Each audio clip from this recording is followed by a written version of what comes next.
மதுரை மாநகராட்சி 20வது வார்டிலிருந்து ராமமூர்த்தி நகர் தோழர் பாலு தெரு. எங்களுக்கு சிசிடிவி கேமரா இல்லை. ஆனால் அதில் உள்ள மீட்டர்களை ஒரு 7-8 மீட்டர்களை கழட்டியிருக்காங்க. நாங்கள் அது கேமரா வைக்கிறதுக்கு ஒதுக்கியிருக்கிறதாக எங்களுக்கு தகவல் ஏரியா சேர்ந்த கவுன்சிலர் உறுப்பினர் வந்து மாமன்றத்தில் கேட்டிருக்காங்க. கமிஷனர் ஐயாவுக்கும் வேண்டுகோள் வைக்கிறோம். வந்து புதுசாக வச்ச வாட்டர் மீட்டரில் வந்து திருடு போய் எல்லாருமே இருக்குது. அது வந்து இப்போ ஆரம்பிச்ச வந்து ரொம்ப கம்மியாக இருக்கிறதுனால எங்களுக்கு சிசிடிவி கேமரா இந்த தெருவில் இல்லை.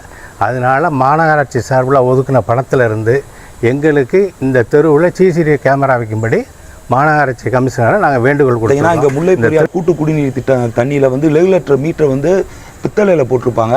அது யாரோ சமூக விரோதிகள் வந்து ஒரு 6 வீட்டு வரையும் கலட்டிட்டு போயிட்டாங்க. என்னோட மனைவி தொடராம் தான் மாமன்ற உறுப்பினராக இருக்காங்க. கடந்த 2024-25ஆம் ஆண்டு மாமன்ற நிதியிலேருந்தே பார்த்தீங்கன்னா ராமமூர்த்தி நகருக்கு ஒரு 6 லட்சம் ரூபா சிசிடி கேமரா வேணும்னு சொல்லிட்டு சிசிடி கேமரா இந்த நிதியிலேருந்து வைக்க முடியாதுன்னு சொல்லிட்டு புறந்தள்ளிட்டாங்க. மாநகராட்சி ஆணையருக்கு ஒரு வேண்டுகோளாக ஏற்றுக்கிறோம்.